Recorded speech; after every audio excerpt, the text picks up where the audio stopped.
Hello friends, एच.जी.के online education या YouTube चॅनलमध्ये तुमचं स्वागत आहे. फ्रेंड्स, आपण भारतीय घटनेतील राष्ट्रपतींशी संबंधित जे इम्पॉर्टंट आर्टिकल्स आहेत याविषयी डिस्कस करत आहोत. यापूर्वी राष्ट्रपतींशी संबंधित 2 व्हिडिओज ऑलरेडी अपलोड करण्यात आलेले आहेत. चॅनलवर जाऊन तुम्ही ते व्हिडिओज पाहू शकता. तर हे जे व्हिडिओज आहेत ते तुम्हाला महाराष्ट्र राज्यपत्रित तांत्रिक सेवा संयुक्त पूर्व परीक्षेसाठी हेल्पफुल ठरणार आहेत. तर आजचा व्हिडिओ आपण या ठिकाणी स्टार्ट करूया. या ठिकाणी आर्टिकल 61 विषय आपण प्रिव्हियस व्हिडिओमध्ये ऑलरेडी डिस्कस केलेला आहे. तर आर्टिकल 61 मध्ये कोणती तरतूद करण्यात आलेली आहे, तर महाभियोग म्हणजेच इम्पिचमेंटची जी तरतूद आहे ती या आर्टिकल 61 मध्ये करण्यात आलेली आहे. आणि या तरतुदीचा सोर्स कोणता आहे, तर USA म्हणजेच युनायटेड स्टेट ऑफ अमेरिका म्हणजेच अमेरिकेच्या घटनेमधून आपल्या घटनेमध्ये, भारतीय घटनेमध्ये महाभियोग ही तरतूद घेण्यात आलेली आहे. दिस वन इज व्हेरी इम्पॉर्टंट. तर राष्ट्रपतींना पदावरून दूर करताना या ठिकाणी महाभियोग लागू केला जातो, हे तर आपल्याला माहीतच आहे. तर ज्यावेळी राष्ट्रपतींना पदावरून दूर केलं जातं त्यावेळी काय केलं जातं, त्यांच्यावर महाभियोग लागू केला जातो. तर राष्ट्रपतींच्या या महाभियोग प्रक्रियेमध्ये म्हणजेच इम्पिचमेंटमध्ये कोणकोणते सदस्य भाग घेऊ शकतात हे आपल्याला माहीत असणं आवश्यक आहे. तर या ठिकाणी पार्लिमेंटचे जे काही इलेक्टेड म्हणजे कसे, निवडून आलेले, जनतेने निवडून दिलेले म्हणजे इलेक्टेड मेंबर्स, आणि नॉमिनेटेड म्हणजे कसे, नामनिर्देशित सदस्य. तर संसदेचे म्हणजेच पार्लिमेंटचे जे इलेक्टेड आणि नॉमिनेटेड जे मेंबर्स आहेत असे मेंबर्स राष्ट्रपतींच्या इम्पिचमेंटमध्ये भाग घेतात. तर आता इम्पिचमेंटची जी प्रोसेस आहे ती आपण 1 बाय 1 पाहूया. तर राष्ट्रपतींना पदावरून दूर करण्याचं कारण कोणतं असतं, तर या ठिकाणी राष्ट्रपतींना पदावरून दूर करण्याचं फक्त एकच कारण आहे आणि ते आहे घटनेचा भंग. तर घटनेचा भंग या एकाच कारणावरून राष्ट्रपतींना पदावरून दूर केलं जाऊ शकतं. परंतु घटनाभंग म्हणजे नेमकं काय, राष्ट्रपतींनी कोणती कृती केली म्हणजे घटनाभंग होईल हे आपल्या भारतीय घटनेमध्ये निश्चितपणे देण्यात आलेलं नाही आहे. म्हणजेच घटनाभंग ही जी व्याख्या आहे या आपल्या घटनेमध्ये कुठेच देण्यात आली नाही आहे. आता या ठिकाणी प्रोसेसमध्ये जर एखाद्या राष्ट्रपतींनी घटनेचा भंग केला तर त्या राष्ट्रपतींना काय करणार, पदावरून दूर केलं जाणार, त्यांच्यावर महाभियोग लागू केला जाणार. तर ज्यावेळी राष्ट्रपतींना पदावरून दूर करायचं असतं त्यावेळी सर्वात अगोदर काय करावं लागतं, राष्ट्रपतींना पदावरून दूर करण्याचा जो ठराव आहे तो संसदेच्या कोणत्याही एका सभागृहामध्ये मांडला जातो.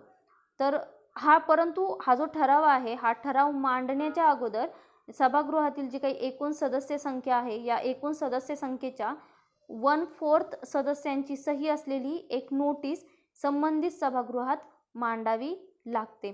संबंधित सभागृह म्हणजे काय, राष्ट्रपतींना जर पदावरून दूर करायचं असेल तर त्याचा ठराव संसदेच्या कोणत्याही एका सभागृहात मांडला जातो. संसदेचे किती सभागृह आहेत, 2 सभागृह आहेत, एक आहे लोकसभा आणि एक आहे राज्यसभा. तर या 2 सभागृहापैकी कोणत्याही एका सभागृहामध्ये राष्ट्रपतींना पदावरून दूर करण्याचा ठराव मांडावा लागतो. आणि जर हा ठराव मांडण्याच्या अगोदर काय करावं लागतं, ज्या कोणत्या संबंधित, समजा या ठिकाणी लोकसभेमध्ये ठराव मांडायचा आहे तर त्यासाठी काय करावं लागेल, हा ठराव मांडायच्या अगोदर लोकसभेमध्ये, म्हणजे या ठिकाणी काय म्हटलेलं आहे, संबंधित सभागृहामध्ये, आपण एक्झाम्पल घेतलं की लोकसभेमध्ये आपण ठराव मांडणार आहोत. तर या ठिकाणी लोकसभेमध्ये जी काही सदस्य संख्या आहे या सदस्य संख्येच्या 1/4 सदस्यांची सही असलेली जी काही नोटीस आहे ही नोटीस या लोकसभेमध्ये मांडावी लागते. आता ही नोटीस या सभागृहामध्ये मांडल्यानंतर, म्हणजे लोकसभेत मांडल्यानंतर 14 दिवसांनी काय होतं, राष्ट्रपतींना पदावरून दूर करण्याचा जो ठराव आहे तो संसदेच्या संबंधित सभागृहात मांडला जातो. म्हणजे आपण या ठिकाणी एक्झाम्पल काय घेतलंय, लोकसभेत मांडला जातो. मग या ठिकाणी तुम्ही लोकसभेच्या ऐवजी राज्यसभेत सुद्धा ठराव मांडला जाऊ शकतो. ओके, तर या ठिकाणी आपण लोकसभा घेतलेला आहे. आता या ठिकाणी संबंधित सभागृहामध्ये म्हणजेच लोकसभेमध्ये काय करणार आहोत, तो जो ठराव आहे तो विशेष बहुमताने पारित करावा लागणार आहे. म्हणजे विशेष बहुमताने म्हणजे कसं, या ठिकाणी 2/3 एवढी मेजॉरिटी पाहिजे. म्हणजे या ठिकाणी संबंधित सभागृहामध्ये तो जो ठराव आहे तो ठराव विशेष बहुमताने पारित झाला पाहिजे. आता या ठिकाणी हा ठराव मांडल्यानंतर जे काही दुसरे सभागृह आहेत, पहिले सभागृह, सपोज आपण या ठिकाणी काय केलं, लोकसभेमध्ये ठराव मांडलेला आहे, मग दुसरं सभागृह कोणतं असणार आहे, राज्यसभा. मग लोकसभेमध्ये जर ठराव मांडलेला आहे तर दुसरे सभागृह काय करेल, दुसरे सभागृह राष्ट्रपतींवर जे काही दोषारोप करण्यात आलेले आहे या दोषारोपांचे अन्वेषण करतात त्याची एन्क्वायरी करतात, त्यावेळी राष्ट्रपतींना हे जे काही दुसरे सभागृह आहे, म्हणजेच कसं आपण या ठिकाणी एक्झाम्पल घेतले राज्यसभा, हे जे दुसरं सभागृह जे आहे या सभागृहामध्ये हजर राहून एखाद्या प्रतिनिधीमार्फत आपली बाजू मांडण्याचा अधिकार राष्ट्रपतींना असतो. जर हे जे काही दुसरे सभागृह आहे या दुसऱ्या सभागृहाने सुद्धा विशेष बहुमताने म्हणजे 2/3 मेजॉरिटीने हा ठराव पारित केला, तर अशा परिस्थितीमध्ये तिथेच राष्ट्रपती पदावरून दूर केल्याचे समजले जाते. म्हणजे सर्वात अगोदर काय केलं जातं, तो जो ठराव आहे तो ठराव मांडण्याच्या अगोदर काय केलं जातं, सभागृहातील जे काही एकूण सदस्य संख्या आहे त्या एकूण सदस्य संख्येच्या 1/4 सदस्यांची सही असलेली नोटीस संबंधित सभागृहात मांडावी लागते. आता ही नोटीस सभागृहात मांडल्यानंतर 14 दिवसांनी काय केलं जातं, राष्ट्रपतींना पदावरून दूर करण्याचा ठराव संसदेच्या त्या संबंधित सभागृहात मांडला जातो. आता हा ठराव मांडल्यानंतर हा ठराव कसा करावा लागतो, विशेष बहुमताने पारित करावा लागतो, म्हणजेच स्पेशल मेजॉरिटीने त्या संबंधित सभागृहामध्ये पारित करावा लागतो. तर या ठिकाणी जे काही दुसरे सभागृह आहे हे दुसरे सभागृह काय करते, राष्ट्रपतींवर जे काही दोषारोप करण्यात आलेले आहेत या दोषारोपांची इन्क्वायरी करते, अन्वेषण करते. त्यावेळी राष्ट्रपतींना दुसऱ्या सभागृहामध्ये हजर राहून एखाद्या प्रतिनिधीमार्फत स्वतःची बाजू मांडण्याचा अधिकार दिलेला असतो. आता जर या दुसऱ्या सभागृहामध्ये सुद्धा विशेष बहुमताने जर हा ठराव पारित झाला तर अशा परिस्थितीमध्ये काय केलं जातं, राष्ट्रपतींना पदावरून दूर केलं जातं. परंतु आतापर्यंत आपल्या भारतामध्ये कोणत्याही राष्ट्रपतीवर महाभियोग लागू करण्यात आलेला नाहीये. सो रिमेंबर दिस वन. ओके, तर या ठिकाणी विशेष बहुमत हे महत्त्वाचं आहे. राष्ट्रपतींना पदावरून दूर करण्यासाठी कोणतं बहुमत वापरलं जातं, विशेष बहुमत वापरलं जातं, म्हणजे 2/3 एवढी मेजॉरिटी त्या ठिकाणी लागते. आता राष्ट्रपतींशी संबंधित दुसरं पुढचं आर्टिकल आहे आर्टिकल 62, ज्यामध्ये या ठिकाणी काय देण्यात आलेलं आहे, राष्ट्रपतींचे पद रिक्त होणे हे आपल्याला आर्टिकल 62 मध्ये देण्यात आलेलं आहे. आता राष्ट्रपतींचे पद रिक्त होण्याची कारणे कोणती आहेत, पहिलं कारण आहे राष्ट्रपतींचा पदावधी कालावधी संपल्यानंतर. राष्ट्रपतींचा जो टेन्युअर आहे जो किती असतो, 5 वर्षांचा असतो. तर हा 5 वर्षांचा टेन्युअर संपल्यानंतर राष्ट्रपतीचे जे पद आहे ते रिक्त होते. राष्ट्रपतींचे पद रिक्त होण्याचे दुसरे कारण काय आहे, जर राष्ट्रपतींनी पदावर असताना त्यांचा राजीनामा दिला तर राष्ट्रपतींचे पद रिक्त होते. तिसरं कारण आहे राष्ट्रपतींचा पदावर असताना जर मृत्यू झाला तरी सुद्धा राष्ट्रपतींचे पद रिक्त होते. त्यानंतर आहे या आपण आर्टिकल 61 मध्ये ज्याविषयी बोललेलो आहे महाभियोग लागू करणे, तर राष्ट्रपतींवर जर महाभियोग लागू केला तर राष्ट्रपतींचे पद रिक्त होते. पुढचं कारण आहे सर्वोच्च न्यायालयाने राष्ट्रपतींची निवडणूक अवैध ठरवली असेल तर अशा वेळी सुद्धा काय होतं, राष्ट्रपतींचे पद रिक्त होते. आता या ठिकाणी राष्ट्रपतींचे पद रिक्त झाल्यानंतर नवीन राष्ट्रपती येईपर्यंत हे पद कोण सांभाळणार हे महत्त्वाचं आहे. तर आता समजा राष्ट्रपतींचा जर पदावधी संपला असेल, म्हणजे राष्ट्रपतींचा जो 5 वर्षाचा टेन्युअर आहे हा 5 वर्षांचा टेन्युअर संपला, तर जे काही राष्ट्रपती आहेत सध्याचे राष्ट्रपती, हे राष्ट्रपती नवीन राष्ट्रपती येईपर्यंत काय करणार आहेत, राष्ट्रपतीचे पद सांभाळणार आहेत. परंतु यापुढचे हे जे 4 पॉईंट्स आहेत, राष्ट्रपतींनी राजीनामा दिल्यानंतर, राष्ट्रपतींनी त्यानंतर पदावर असताना राष्ट्रपतींचा जर मृत्यू झाला किंवा राष्ट्रपतींवर महाभियोग लागू केला किंवा सर्वोच्च न्यायालयाने या राष्ट्रपतींची निवडणूक अवैध ठरवली, तर जे काही उपराष्ट्रपती आहे हे उपराष्ट्रपती काय करतात, राष्ट्रपतींचे पद सांभाळतात. कधीपर्यंत, नवीन राष्ट्रपती येईपर्यंत. जर या ठिकाणी उपराष्ट्रपती नसेल तर भारताचे जे सरन्यायाधीश आहे ज्याला म्हटलं जातं CJI, chief justice of India, तर उपराष्ट्रपतींच्या अनुपस्थितीमध्ये भारताचे जे सरन्यायाधीश आहेत ते राष्ट्रपती पद सांभाळतात. आणि या ठिकाणी भारताचे सरन्यायाधीश सुद्धा त्या ठिकाणी नसतील तर या ठिकाणी सुप्रीम कोर्टचे जे सिनियर जज आहेत, सुप्रीम कोर्टचे सिनियर जज जे आहेत ते या ठिकाणी राष्ट्रपतींचे पद सांभाळतात. कधीपर्यंत, नवीन राष्ट्रपती येईपर्यंत. आता ही जी कारणं देण्यात आलेली आहे राष्ट्रपतींचे पद रिक्त होण्याची, तर या ठिकाणी या कारणांमुळे जर राष्ट्रपतींचे पद रिक्त झाले असेल तर पुढच्या 6 महिन्यांमध्ये राष्ट्रपतींच्या निवडणुका घ्याव्या लागतात आणि पुढच्या 6 महिन्यांमध्ये काय केलं जातं, नवीन राष्ट्रपती नेमावा लागतो. ओके, आता आपण पाहूया राष्ट्रपतींचे अधिकार. तर पहिला आहे राष्ट्रपतींचा कार्यकारी अधिकार, दुसरा आहे कायदेविषयक अधिकार, तिसरा अधिकार आहे वित्तीय अधिकार म्हणजेच फायनान्शियल अधिकार, चौथा आहे न्यायविषयक अधिकार, 5वा आहे परराष्ट्र विषयक अधिकार, 6वा आहे लष्करी अधिकार आणि 7वा आहे आणीबाणी विषयक अधिकार. तर हे जे अधिकार आहेत हे आपण one by one in short बघणार आहोत. तर राष्ट्रपतींचा पहिला अधिकार आहे कार्यकारी अधिकार. कार्यकारी अधिकारामध्ये काय काय येतं पहा. पंतप्रधानांची नेमणूक करणे आणि पंतप्रधानांच्या सल्ल्याने मंत्रिमंडळाची नेमणूक करणे हा राष्ट्रपतींचा कार्यकारी अधिकार आहे. पुढचा कार्यकारी अधिकार आहे महान्यायवादी म्हणजेच अटॉर्नी जनरल यांची नेमणूक करणे हा राष्ट्रपतींचा कसा अधिकार आहे, कार्यकारी अधिकार आहे. पुढचा अधिकार आहे आंतरराज्यीय परिषद म्हणजेच इंटर स्टेट काउन्सिल स्थापन करण्याचा अधिकार. तर या ठिकाणी इंटर स्टेट काउन्सिल याविषयीची जी तरतूद आहे ही आर्टिकल 263 मध्ये करण्यात आलेली आहे. रिमेंबर दिस वन. पुढचा राष्ट्रपतींचा अधिकार आहे केंद्रशासित प्रदेशांचे म्हणजेच युनियन टेरिटरीज ज्या आहेत तर या केंद्रशासित प्रदेशांचे प्रशासन लेफ्टनंट गव्हर्नर मार्फत राष्ट्रपती स्वतः चालवतात. म्हणजेच या ठिकाणी राष्ट्रपतींचा हा कोणता अधिकार आहे, कार्यकारी अधिकार आहे. आता पुढच्या राष्ट्रपतींचा अधिकार पाहूया कायदेविषयक अधिकार.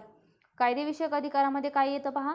संसदेचे अधिवेशन बोलावणे, त्या अधिवेशनाचे सत्र समाप्ती करणे, लोकसभेचे पंतप्रधानांच्या सांगण्यानुसार विसर्जन करणे हे राष्ट्रपतींचे कसे अधिकार आहेत, कायदेविषयक अधिकार आहेत. पुढचा कायदेविषयक अधिकार आहे सभागृहाची संयुक्त बैठक बोलवणे हा राष्ट्रपतींचा कसा अधिकार आहे, कायदेविषयक अधिकार आहे. तर ही जी काही संयुक्त बैठक असते या बैठकीचे अध्यक्षस्थान कोणाकडे असते तर लोकसभेचे जे अध्यक्ष असतात ते या संयुक्त बैठकीचे सभागृहाच्या संयुक्त बैठकीचे अध्यक्षस्थान भूषवतात. तर सभागृहाची संयुक्त बैठक बोलवणे याविषयीची तरतूद भारतीय घटनेच्या आर्टिकल 108 मध्ये करण्यात आलेली आहे. रिमेंबर दिस वन. त्यानंतर राष्ट्रपतींचा पुढचा कायदेविषयक अधिकार आहे तो म्हणजे लोकसभेमध्ये अभिभाषण करणे आणि अभिभाषण विषयी या ठिकाणी आपल्या भारतीय घटनेच्या आर्टिकल 87 मध्ये तरतूद करण्यात आलेली आहे. तर लोकसभेमध्ये अभिभाषण करणे हा राष्ट्रपतींचा कायदेविषयक अधिकार आहे. पुढचा अधिकार आहे राज्यसभेमध्ये 12 सदस्यांचे नामनिर्देशन करणे हा राष्ट्रपतींचा कायदेविषयक अधिकार आहे. पुढचा राष्ट्रपतींचा अधिकार आपण बघणार आहोत तर तो आहे वित्तीय अधिकार. आता या वित्तीय अधिकारामध्ये कोणते कोणते अधिकार येतात. वित्तीय म्हणजे कोणता, फायनान्शियल अधिकार. तर फायनान्शियल अधिकारामध्ये पहिला आहे मनी बिल केवळ राष्ट्रपतींच्या पूर्वसंमतीनेच मांडले जाते. मनी बिल म्हणजे काय, ज्याला आपण म्हणतो धन विधेयक. आणि मनी बिल जी आहे ते आपल्या भारतीय घटनेच्या 110 मध्ये तरतूद करण्यात आलेली आहे. आर्टिकल 110 मध्ये या ठिकाणी मनी बिल म्हणजेच धन विधेयकाविषयी नमूद करण्यात आलेलं आहे. तर मनी बिल म्हणजेच धन विधेयक राष्ट्रपतींच्या पूर्वसंमतीनेच मांडले जाते. म्हणजेच मनी बिलची हे धन विधेयक हे काय आहे, राष्ट्रपतींचा हा वित्तीय अधिकार आहे. पुढचा आहे वार्षिक वित्तीय विवरणपत्रक ज्याला आपण म्हणतो बजेट. तर बजेट हा शब्द घटनेमध्ये वापरण्यात आलेला नाहीये. तर घटनेमध्ये ॲन्युअल फायनान्शियल स्टेटमेंट ज्यालाच म्हटलं जातं वार्षिक वित्तीय विवरणपत्रक असं म्हटलं जातं आणि ज्याला आपण शॉर्टमध्ये काय म्हणतो बजेट. तर हे जे काही वार्षिक वित्तीय विवरणपत्र आहे हे संसदेमध्ये मांडण्याची जी घटनात्मक जबाबदारी असते ती कोणाची असते, ही राष्ट्रपतींची असते. मात्र राष्ट्रपतींच्या मार्फत जे काही अर्थमंत्री आहेत फायनान्स मिनिस्टर ते हे बजेट म्हणजेच वार्षिक वित्तीय विवरणपत्र मांडत असतात. रिमेंबर दिस वन. पुढचा वित्तीय अधिकार आहे आकस्मिक निधी सांभाळण्याची जबाबदारी राष्ट्रपतींची असते. आकस्मिक निधी म्हणजे काय, कंटिंजन्सी फंड ऑफ इंडिया. तर या ठिकाणी कंटिंजन्सी फंड ऑफ इंडिया तर या ठिकाणी आकस्मिक निधी मध्ये किती रक्कम असते तर ती असते 500 कोटी इतकी रक्कम आकस्मिक निधीमध्ये असते. तर हा जो काही आकस्मिक निधी आहे कंटिंजन्सी फंड ऑफ इंडिया तर तो सांभाळण्याची जबाबदारी राष्ट्रपतींची असते. परंतु प्रत्यक्षातपणे हा निधी कोणाच्या हातात असतो तर अर्थ मंत्रालयाचे जे काही सचिव असतात या सचिवांच्या हातामध्ये हा आकस्मिक निधी असतो.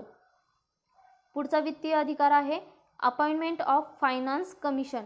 आणि अपॉइंटमेंट ऑफ फायनान्स कमिशन ही जी तरतूद आहे ती आपली भारतीय घटनेच्या आर्टिकल 280 मध्ये करण्यात आलेली आहे.